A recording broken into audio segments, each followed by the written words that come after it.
آج ہم سیکھیں گے شب قدر کی فضیلت۔ بسم اللہ الرحمن الرحیم۔ شب قدر ایسی مبارک رات ہے جسے قرآن شریف میں 1000 مہینے سے بہتر قرار دیا ہے۔ 1000 مہینے میں 30,000 دن ہوتے ہیں، اس لیے علماء دین فرماتے ہیں کہ شب قدر میں ایک نیکی کرنا 30,000 نیکیوں سے زیادہ ہے۔ حدیث شریف میں ہے کہ جو آدمی سچے عقیدہ اور امید کے ساتھ شب قدر کی رات گزارے اس کے اگلے گناہ معاف ہو جاتے ہیں۔ دوسری روایت میں ہے کہ نبی کریم صلی اللہ علیہ وآلہ وسلم نے فرمایا کہ جب شب قدر ہو تو جبرائیل علیہ السلام فرشتوں کی جماعت کے ساتھ اترتے ہیں اور جو لوگ خدا کی یاد میں بیٹھے یا کھڑے ہوں ان کے لیے رحمت کی دعا کرتے ہیں۔ اس رات میں ندائے باری تعالیٰ ہوتی ہے کہ ہے کوئی استغفار چاہنے والا کہ ہے اس کے گناہ بخش دوں، ہے کوئی روزی مانگنے والا کہ اس کو روزی دوں، ہے کوئی بلاؤں میں گرفتار اور وہ پناہ مانگے تو اس کو پناہ دوں۔ اس طرح مغرب سے صبح تک آواز بلند ہوتی رہتی ہے۔ اسی رات میں قرآن شریف لوح محفوظ سے آسمان دنیا پر لایا گیا ہے۔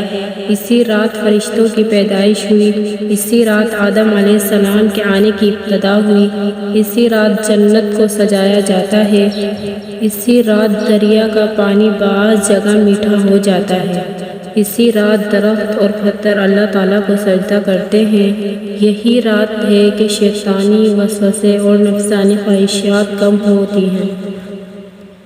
حدیث نبی کریم صلی اللہ علیہ وآلہ وسلم نے فرمایا کہ شب قدر رمضان کے آخری 10 دن یعنی 21، 23،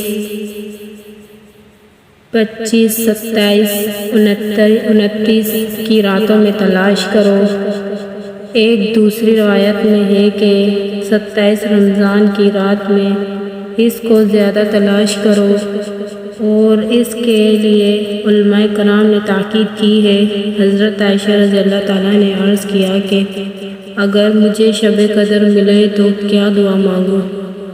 حضور صلی اللہ علیہ وآلہ وسلم نے فرمایا کہ یہ دعا پڑھو: اے مولا، تو پاک اور بہت معافی دینے والا ہے اور ہمیں معافی عطا فرما، اور معافی دینا تجھے عظیم ہے۔ نوافل: اس مبارک رات میں استغفار، درود شریف اور کلمہ شریف زیادہ پڑھیں۔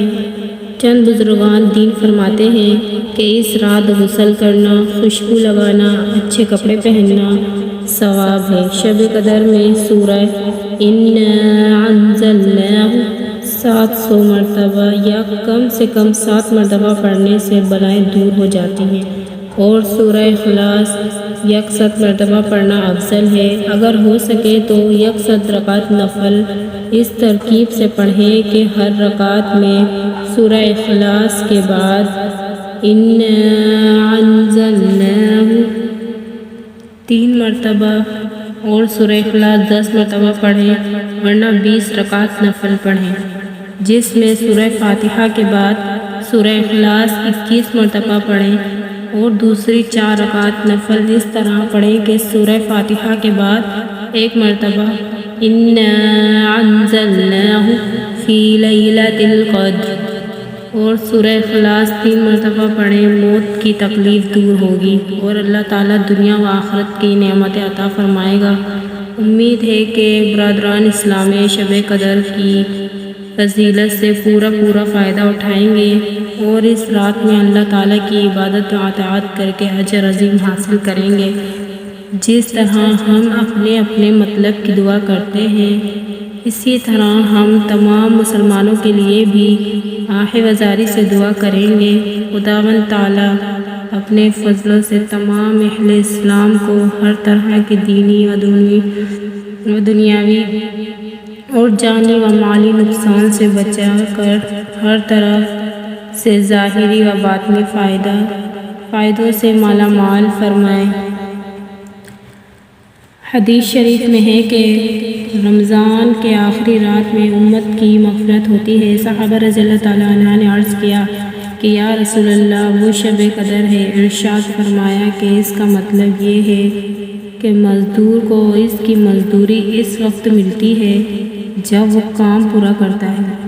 مطلب یہ کہ اس رات میں مسلمانوں نے پورے ماہ رمضان میں جتنی عبادت کی ہوتی ہیں اس کا صلہ اس رات کو ملتا ہے، لہٰذا اس رات کو استغفار بھی کثرت سے پڑھنا چاہیے۔ کیا خبر ہمارے اعمال بارگاہ الہی میں مقبول ہوئے ہیں یا انہیں چنانچہ اس رات اللہ تعالیٰ کی عبادت کرنی چاہیے۔ حدیث حضور صلی اللہ علیہ وسلم نے فرمایا کہ جس دن دل مر جائیں گے اس دن اس آدمی کا دل نہیں مرے گا جس نے عید کی رات کو قیام کیا ہوگا۔ دوسری روایت میں ہے کہ جو شخص 8، 9، 10 ذوالحج کی راتوں کو عید الفطر کی رات، شب برات کی رات یعنی 5 راتوں کو جاگتا ہے اس کے لیے جنت واجب ہو جاتی ہے۔ سبحان اللہ۔